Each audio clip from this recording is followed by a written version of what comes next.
que haja temor nos nossos corações pela Tua palavra, porque ela vem transformar as nossas vidas.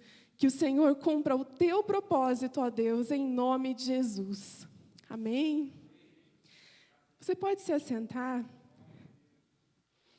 E eu gostaria que você abrisse comigo em Êxodo, capítulo 12. Nós vamos meditar em uma aliança.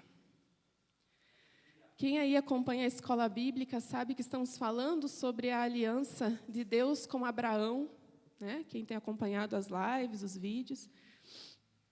Mas hoje nós vamos falar sobre a aliança com Moisés. Mas você vai pensar assim, mas por quê? Né? Para que estudar algo lá do Antigo Testamento? Aliança de Deus com outra pessoa? Mas vamos ver que Deus ele tem um propósito hoje para tudo isso. Então, Êxodo 12, nós vamos ler do versículo 1 ao versículo 13, e diz assim: que você escute ou acompanhe com muito temor, irmãos, lembrando que é o Senhor falando. Disse o Senhor a Moisés e a Arão na terra do Egito: este mês vos será o principal dos meses, será o primeiro mês do ano. Falai a toda a congregação de Israel, dizendo: aos 10 deste mês, cada um tomará para si um cordeiro, segundo a casa dos pais, um cordeiro para cada família. Mas se a família for pequena para um cordeiro, então convidará ele o seu vizinho mais próximo, conforme o número das almas, conforme o que cada um puder comer. Por aí calculareis quantos bastem para o cordeiro. O cordeiro será sem defeito, macho de 1 ano. Podereis tomar um cordeiro ou um cabrito, e o guardareis até o 14º dia deste mês. E todo o ajuntamento da congregação de Israel o imolará no crepúsculo da tarde. Tomarão do sangue e o porão em ambas as ombreiras e na verga da porta, nas casas em que o comerem. Naquela noite, comerão a carne assada no fogo, com pães asmos e ervas amargas a comerão. Não comereis do animal nada cru, nem cozido em água, porém assado ao fogo, a cabeça, as pernas e a fressura. Nada deixareis dele até pela manhã. O que, porém, ficar até pela manhã, queimá-lo-eis. Desta maneira o comereis: lombos cingidos, sandálias nos pés e cajado na mão. Comê-lo-eis à pressa, é a Páscoa do Senhor. Porque naquela noite passarei pela terra do Egito e ferirei na terra do Egito todos os primogênitos, desde os homens até aos animais. E executarei juízo sobre todos os deuses do Egito. Eu sou o Senhor. O sangue vos será por sinal nas casas em que estiverdes. Quando eu vir o sangue, passarei por vós, e não haverá entre vós praga destruidora, quando eu ferir a terra do Egito. Amém? Então essa, irmãos, é a instituição da aliança de Deus com Moisés, certo? Como, se você tem acompanhado a escola bíblica, né? Nós estamos estudando as alianças. E as alianças nada mais é do que promessas e compromissos que Deus faz com certas pessoas em toda a história. E Deus, ele não revoga uma aliança, mas ele inclui a aliança anterior e amplia informações a respeito de Cristo. Então, cada aliança, nós temos aliança com Adão, nós temos aliança com Noé, nós temos aliança com Abraão e agora a aliança com Moisés. E agora, essa aliança com Moisés absorve todas as anteriores e amplia o conhecimento a respeito de Jesus. E eu queria mostrar para vocês o contexto do que estamos lendo hoje na aliança anterior. Então, quero que vocês abram comigo em Gênesis 15, rapidamente. Gênesis 15, nós vamos ler só 2 versículos, o 13 e o 16. Quem lembra da aliança que Deus fez com Abraão, que disse que daria um filho, da sua descendência seria numerosa, e aquela descendência herdaria uma terra. Qual terra?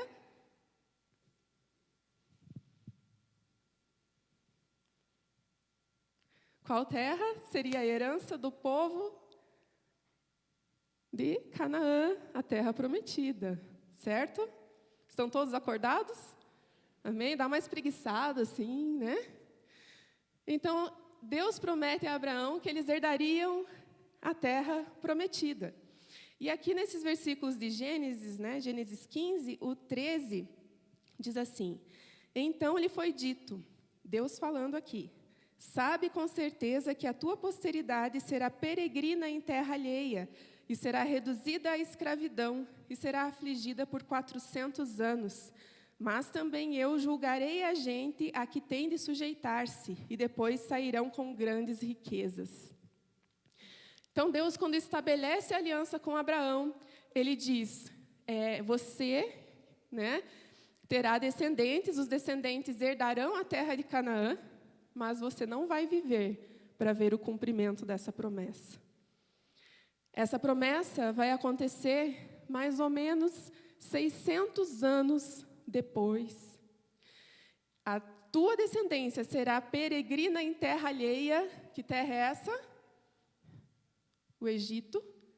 Por 400 anos e vai ser escravizado. Então, nós estamos vendo Deus aqui fazendo uma promessa que vai acontecer mais de 600 anos depois. E depois que for escravizado por 400 anos, Deus vai exercer juízo sobre aquela nação que escravizou o povo dele, e então o povo vai retornar para a terra com riquezas, né? E é isso que vai acontecer em Êxodo. Vamos voltar lá para Êxodo 12.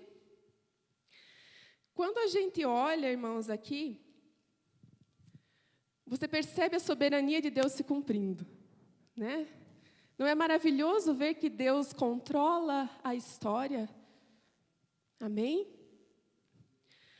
E então, nesse momento, o povo está já há 400 anos escravo no Egito, certo? Amém? E nesse momento, Deus levanta um libertador, Moisés. Moisés vai lá perante Faraó e diz, deixa o meu povo ir. Faraó permite? Sim ou não? Não. Então, Deus envia as 10 pragas. E agora, nós chegamos na 10ª praga, que é a mais importante. Vocês já vão perceber onde vamos chegar. A 10ª praga era a morte dos primogênitos. E esses primogênitos, irmãos, eram crianças, adultos e animais. Então, todos os primogênitos seriam mortos. Então, Deus enviaria o anjo vingador, que passaria a meia-noite e mataria todas as crianças, que fossem primogênitas, adultos e animais, né? Então, essa foi a 10ª praga. E aí, nós chegamos no capítulo 12, na instituição da Páscoa. E aí, no versículo 2, diz assim, este mês vos será o principal dos meses, será o primeiro mês do ano. Deus, irmãos, Ele muda o calendário. Esse momento foi tão importante na história que Deus diz, agora, a partir do momento que eu estou falando, vai se iniciar o ano de vocês. Agora, o calendário hebraico vai mudar. Esse vai ser o primeiro mês. Ele é chamado de Abib ou Nisan. E isso significa, irmãos, que havia um recomeço para o povo de Israel. Agora, o povo seria reconhecido como nação, uma nação própria, com leis próprias, com seu Deus próprio, que foi separada para aquilo que Deus tinha como propósito. E então, irmãos, como nós lemos aqui, Deus diz para que aos 10 dias desse novo mês, desse novo ano, eles separassem um cordeiro sem defeito, macho de 1 ano, e segurassem esse cordeiro por mais 4 dias. No 14º dia, ele deveria ser imolado. Então, toda a congregação se reuniu no crepúsculo da tarde e mataram o cordeiro. O cordeiro, então, foi levado para dentro das casas. Eles tinham que fechar as portas, eles não podiam sair de lá. O cordeiro tinha que ser assado no fogo, não podia ser cozido, não podia ficar lá cozinhando por horas e horas. Ele tinha que ser assado, passado pelo fogo. Depois, caso sobrasse alguma coisa, na manhã seguinte, teria que ser totalmente queimada. Eles deveriam pegar o sangue daquele cordeiro, passar nos umbrais das portas, dos dois lados e em cima, e deveriam comer esse cordeiro, prontos para partir, como peregrinos, né, de passagem. Tinham que estar com os lombos cingidos, as sandálias calçadas, prontos para sair. E então, diz que Deus passaria, né? Nós vemos ali no capítulo 11 que ele diz: o anjo vingador. Aqui ele diz: eu passarei e verei aonde tem o sangue, ali não haverá a morte dos primogênitos. O que tem de importante essa história para nós hoje? Nós vamos fazer algumas comparações, irmãos. A primeira delas é que nesse momento, dessa 10ª praga, acontece o juízo de Deus e acontece a misericórdia de Deus. O juízo sobre o Egito e a misericórdia sobre o seu povo. Irmãos, às vezes, nós temos aquela imagem, assim, quando a gente escuta a palavra juízo de Deus, a gente pensa Deus sentado num trono com uma espécie de cetro na mão, jogando raio, assim, né? Furioso, aquela coisa assim, trovões soando, e aquilo, né? Deus irado, soltando fogo pelos olhos. Mas a ira de Deus não é assim. A ira de Deus é santa. Deus é um Deus santo. Todo juízo de Deus é um juízo perfeito. Ou vocês acham que o Egito não merecia ser punido? Alguém acha que os egípcios não mereciam?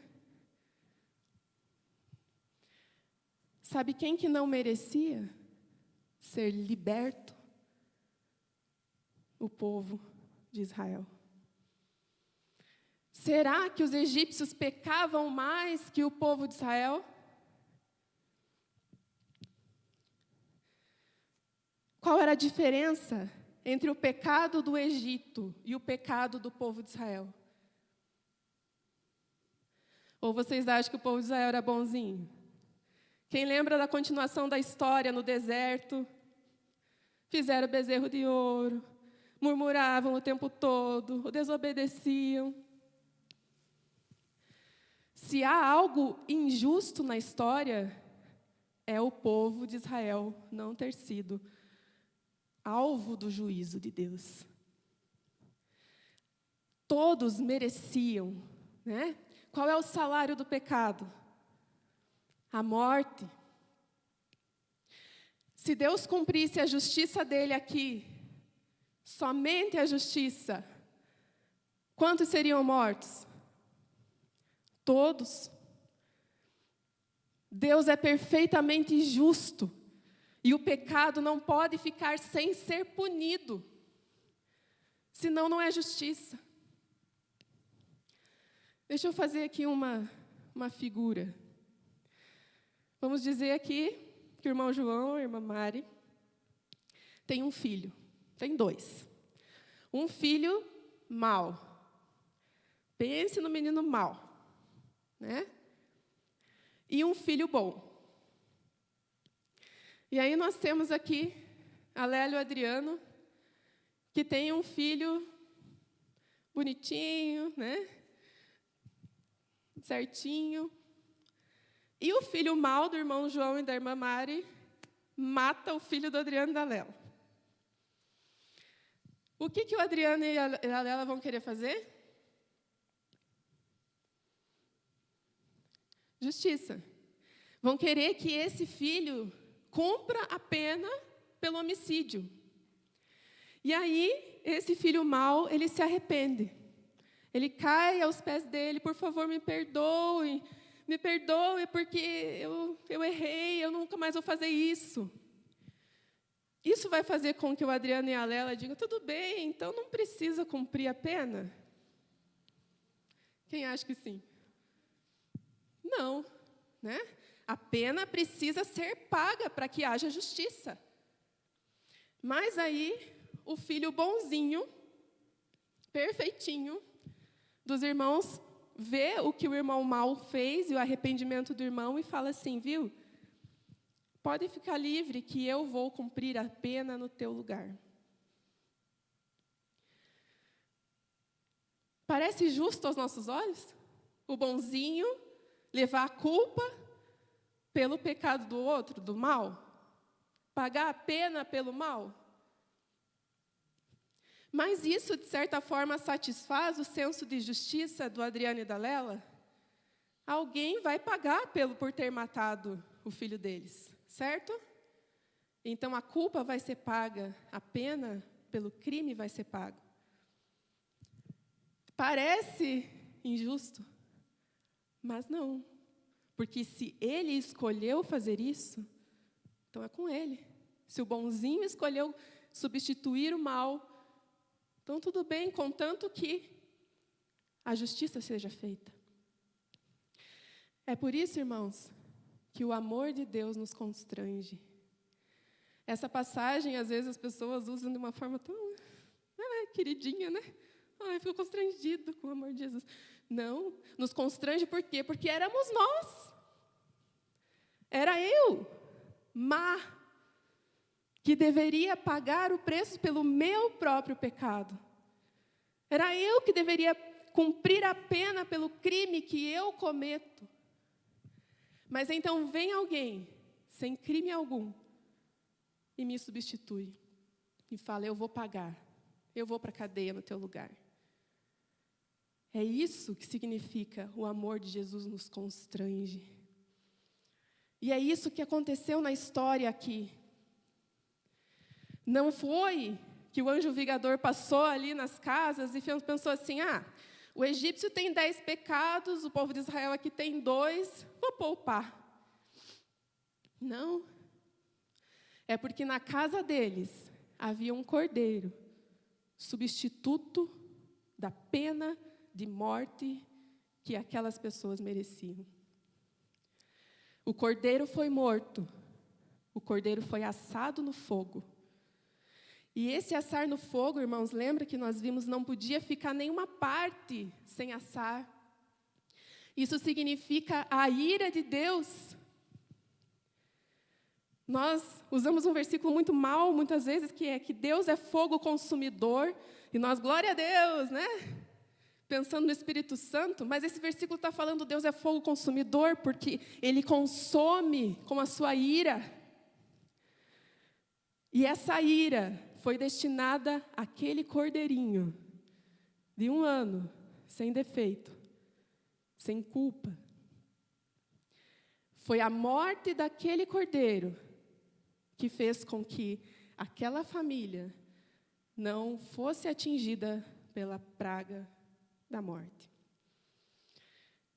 Veja o simbolismo dessa aliança com a nova aliança em Cristo. Um cordeiro foi morto pela misericórdia de Deus. Páscoa significa passagem. Vem do Pesach, no hebraico. Passagem, ou seja, Deus está passando por cima. O anjo vingador, aqui representando o próprio Deus e a sua ira, passa por cima das casas em que o sangue do cordeiro estava na porta. A ira de Deus consome o cordeiro para não consumir quem morava naquela casa. A ira de Deus consumiu Jesus Cristo para que eu e você não fôssemos consumidos, não pagássemos pela culpa que eu tenho e que você tem. O cordeiro foi moído no nosso lugar. Ele era sem defeito, sem pecado. A carne assada no fogo para satisfazer a justiça de Deus.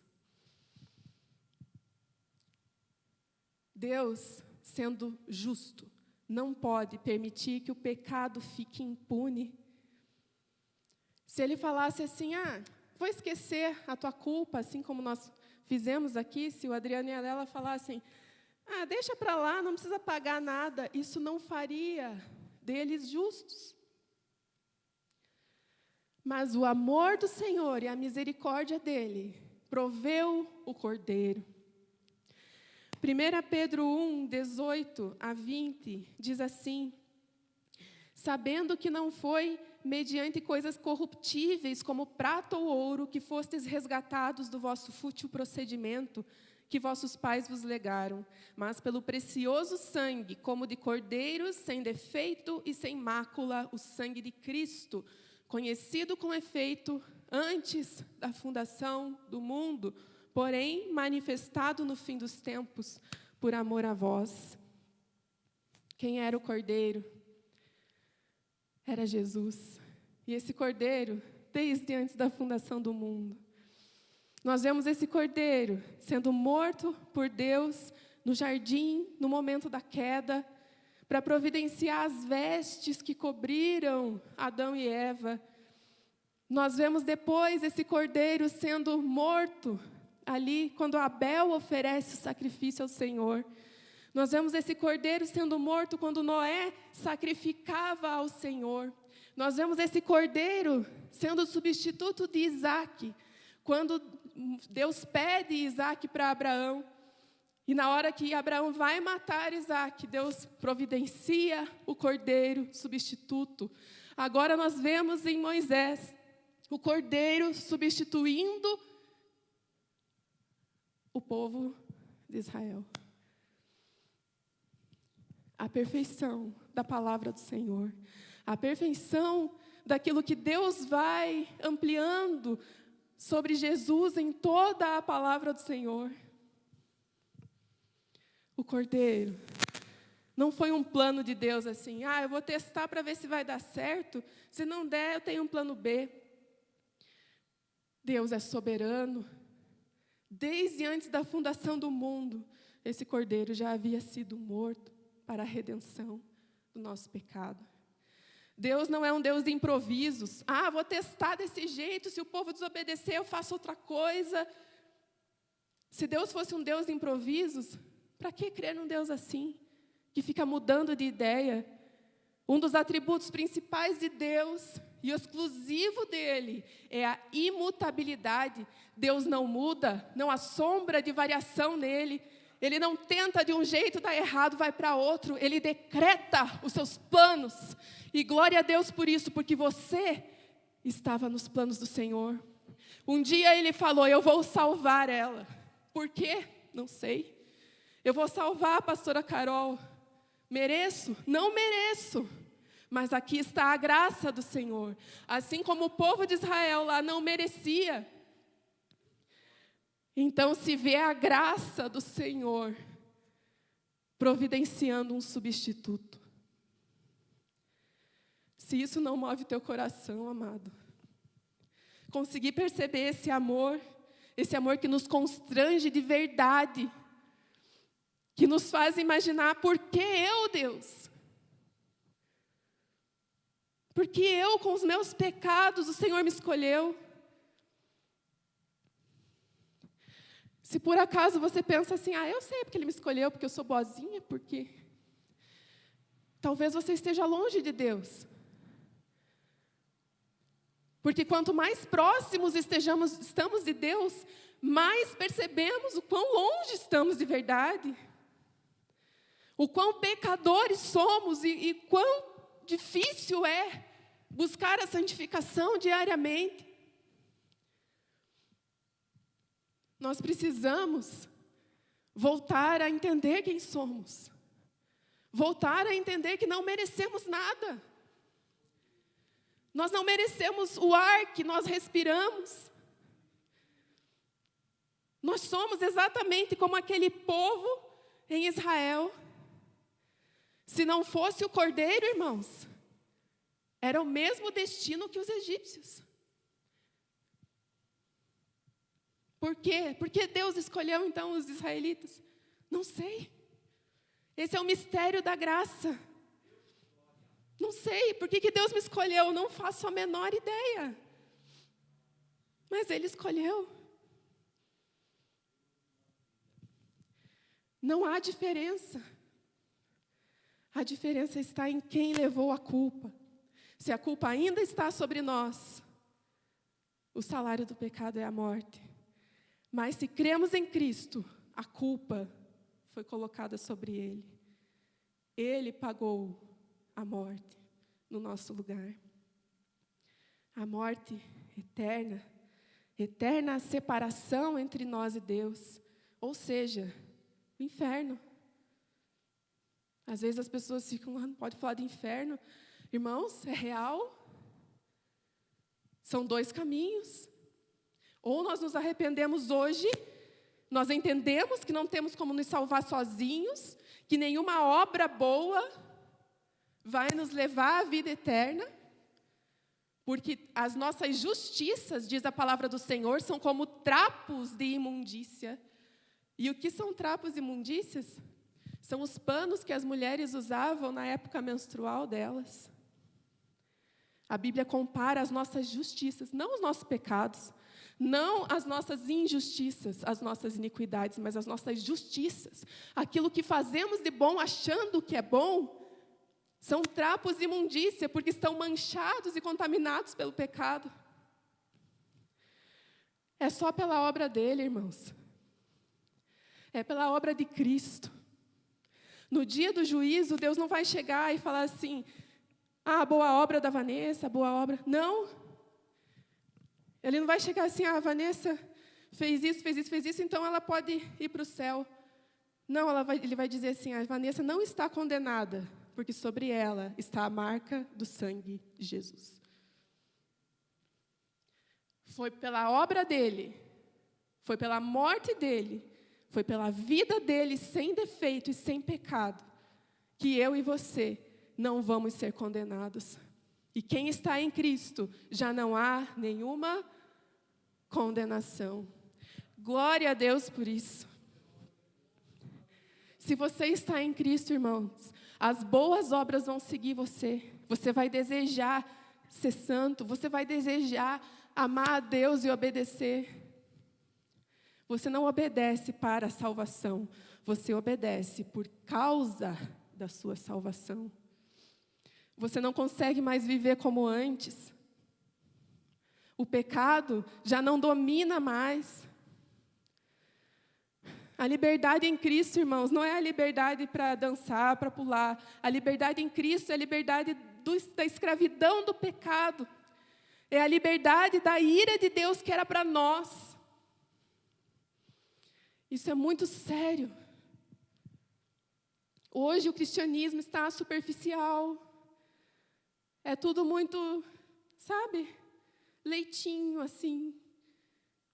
Precisamos ir mais fundo na palavra do Senhor, ela está à nossa disposição.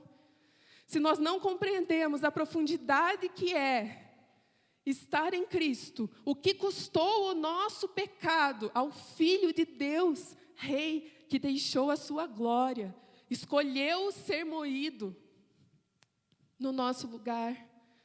Como podemos estar em Cristo? Como podemos participar da ceia como se fosse uma refeição?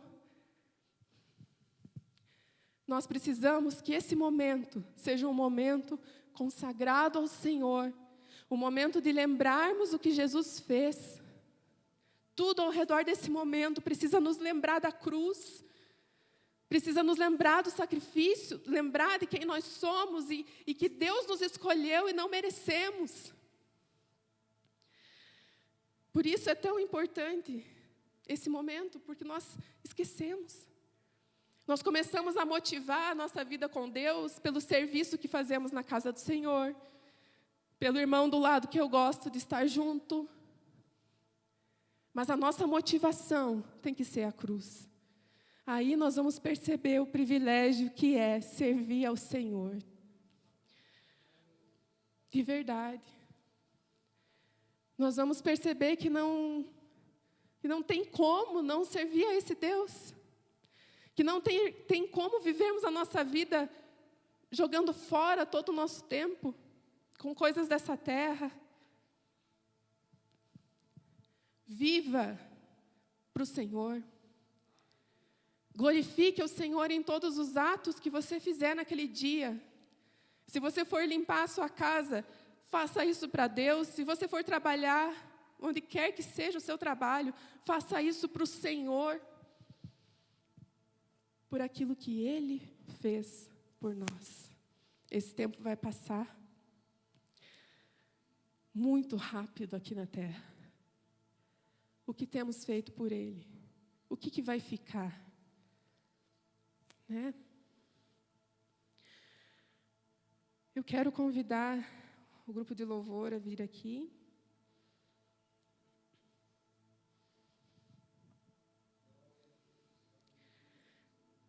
Esse é o modelo eterno da salvação.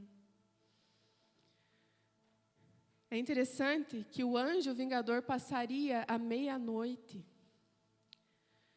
Isso mostra, irmãos, o recomeço, né? Finda um dia, começa outro. Isso significa regeneração. E o que é regeneração? Novo nascimento. No momento em que Deus nos livra da sua ira, da sua morte, há um novo nascimento. Nascemos de novo. Nascemos para Cristo. Aquele povo nasceu como nação depois que o anjo passou. Nós precisamos ter essa noção. Se alguém está em Cristo, nova criatura é. As coisas velhas se passaram, e eis que tudo se fez novo.